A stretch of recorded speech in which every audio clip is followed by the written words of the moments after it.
बरसों पहले उत्तर भारत के एक छोटे से गांव में राघव नाम का एक मेहनती इंसान रहता था। उसकी छोटी सी दुकान थी। घर में पत्नी, एक बेटा और बूढ़ी मां थी। जिंदगी साधारण थी लेकिन खुशियों से भरी हुई। हर साल सावन आते ही गांव के कांवड़िए बोल बम हर हर महादेव का जयकारा लगाते हुए बाबा धाम के लिए निकलते थे। एक दिन राघव ने भी आसमान की ओर देखकर कहा, भोले बाबा, इस बार अगर मेरा कारोबार अच्छा चल गया तो अगले सावन में खुद कांवड़ लेकर आपके दरबार आऊंगा और अपने हाथों से जल चढ़ाऊंगा। कुछ ही महीनों में जैसे चमत्कार हो गया।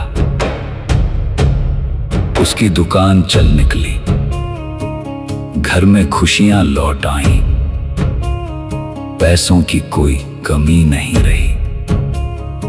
लेकिन जब सावन आया, काम की व्यस्तता, पैसों का घमंड और दुनिया की भागदौड़ में राघव अपना वचन भूल गया।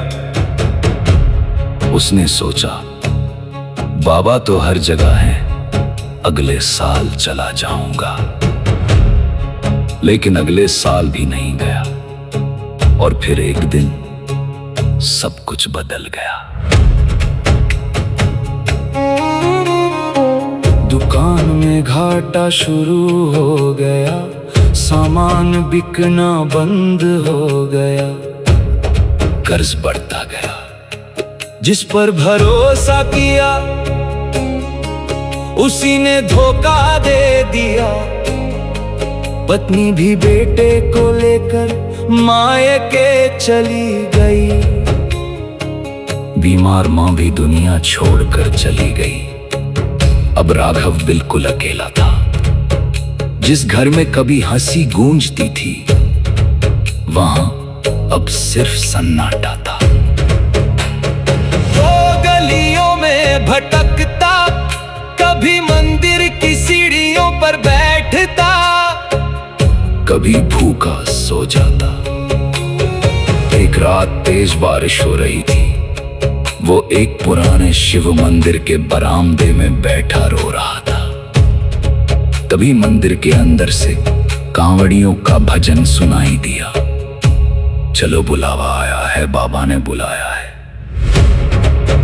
इतना सुनते ही उसकी आंखों से आंसू बहने लगे। उसे अपना पुराना वचन याद आ गया। वो फूट फूट कर रो पड़ा, भोलेनाथ, गलती हो गई, मैंने आपका वादा तोड़ दिया। शायद इसलिए मेरी दुनिया उजड़ गई। लेकिन अब उसके पास न पैसे थे, न ताकत, न कोई अपना। फिर भी उसने निश्चय किया, चाहे रेंगते हुए जाना पड़े, इस बार अपनी अधूरी कांवड़ यात्रा पूरी करूंगा। उसने मजदूरी करके थोड़ा थोड़ा पैसा जोड़ा। किसी ने पुराने जूते दे दिए, किसी ने भगवा गमछा, किसी ने रास्ते के लिए 2 रोटियां। यही बाबा की पहली कृपा थी। वो कांवड़ लेकर चल पड़ा। रास्ता आसान नहीं था। कभी पैरों में छाले फूट जाते, कभी तेज धूप, कभी मूसलाधार बारिश, कभी कई किलोमीटर बिना भोजन के सफर। लेकिन हर दर्द के साथ उसके होठों पर सिर्फ एक नाम था, बोल बम हर हर महादेव। जब भी वह थक कर बैठ जाता, कोई अनजान कांवड़िया उसे पानी पिला देता,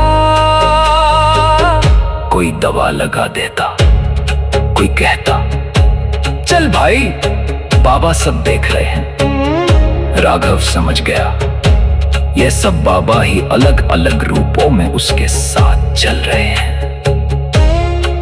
कई दिनों की कठिन यात्रा के बाद आखिर वो बाबा के दरबार पहुंच गया। मंदिर की घंटियां बज रही थी, हर हर महादेव का गगन भेदी जयकारा गूंज रहा था। राघव कांपते हाथों से जल लेकर शिवलिंग के सामने खड़ा हुआ। उसकी आंखों से आंसू लगातार बह रहे थे। वो बोला, भोलेनाथ, मैं कुछ मांगने नहीं आया हूं, बस अपनी गलती की माफी मांगने आया हूं। आपने बुलाया, यही मेरे लिए सबसे बड़ा आशीर्वाद है। उसने कांपते हाथों से जल अर्पित किया। जैसे ही जल शिवलिंग पर गिरा, उसके मन का वर्षों पुराना बोझ भी बह गया। उसने पहली बार सच्ची शांति महसूस की। घर लौटने के कुछ ही दिनों बाद एक पुराने ग्राहक ने उसे नया काम दिया। धीरे धीरे